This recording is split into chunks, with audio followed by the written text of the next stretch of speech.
The Women Rights Advancement and Protection Alternative, WRAPA, has called on the National Assembly to revisit and implement some of the gender bills submitted by women. The Senior Executive Program and Project Lead of WRAPA, Yemisi Nathaniel, made this known while addressing journalists in Abuja at a workshop to train security agencies' gender desk officers on national gender policy. Nathaniel says more Nigerian women should participate actively in politics. So when we're saying equity, it's even beyond equality. How do we then assist those Nigerian women to become more participatory in politics than we already have now? Because all of us are aware of the low percentage in both the higher house and the lower house. The best way out is all those gender bills that women came up with that brought the uproar in March at the Constitution, at the gates of the National Assembly. At least there is a need for them to be revisited and them to be passed for the benefit of the Nigerian women.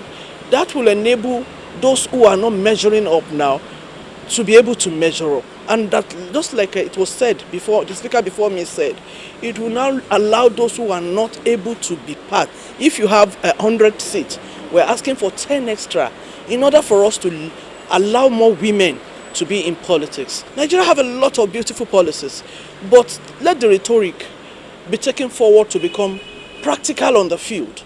Let the Nigerian man and woman have a lived experiences of these papers that we pack up and stack up in our desk. Let them become a everyday, day-to-day life experience. When I go to the market, whether we say Ogarki or any market in any state, let a market woman be able to understand what is NGP. When we are talking about security, it's not just for men alone, and the way people are affected during crisis, during conflict is different. The way women are affected is different from the way men are affected. The way boys are affected is different from the way girls are affected. So then NGP helps us to be able to address every sector, every member or gender, in their own different ways. It's helps us to be able to, reach out to those people and meet their need in the society. Last year we established an all-female squad in NSCDC, and it's one of the, to be able to reach out to the community, to the society, and meet everybody in their need. This essence of this all-female squad is for Safe School initiative, to go to school. This period you have been seeing a lot of kidnapping happening in the school, and also a lot of cases of SGBV, sex and gender-based violence in the school. So the establishment of this all-female squad is to go to the schools to be able to meet those needs. And also it has been helping us to be effective, because also we have been carrying out training of both male and female of personnel of the corps. Also in terms of recruitment, you'll be able to mainstream to make sure that there is gender balance in your recruitment, fairness, equity, also training, deployment of personnel. So it has been helping us to be more effective in our activities and our duties to the society.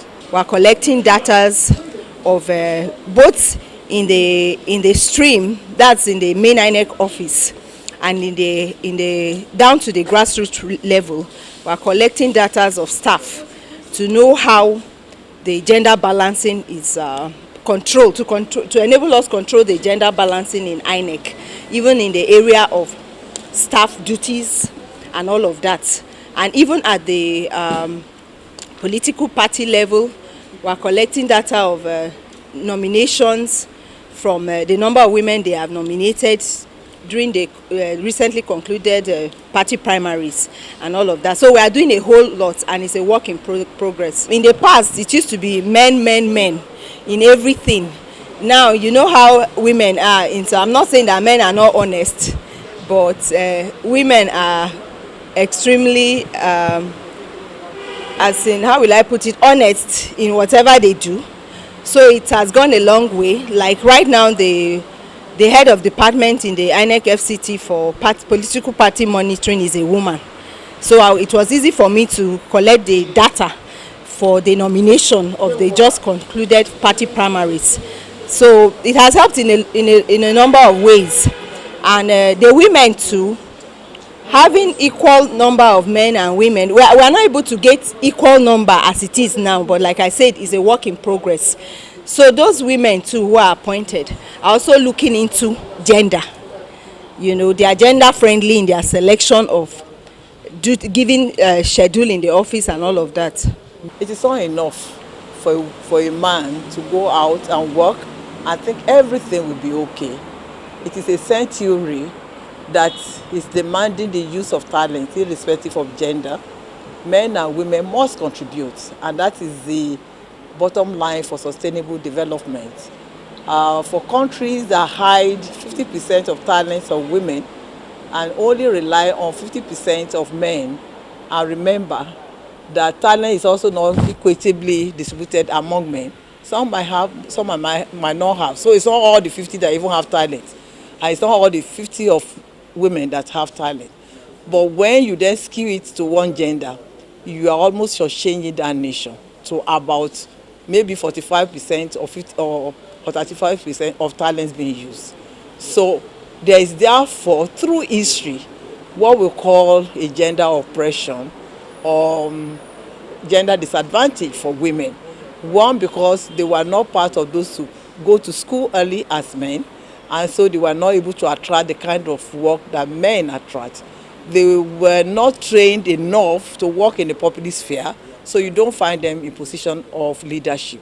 So it is then easy, even in literature and academics, to then engender the word and explain it from the eye of a man and think everything that a man sees in the world stands for what a woman also sees. But today we now understand that men and women see the world differently and they contribute to it differently. And so in order to fill that gap, a woman has something to contribute, a man has something to contribute. But there have been a big gender gap in some countries, particularly in the third world. And for those countries where we have big gender gaps, those are countries that actually occupy the third world. And unless you deal with that gender gap, you might not be able to get to where your nation wants to get to. And that is why we then, there is a concern to therefore empower the women in order to reduce that gap.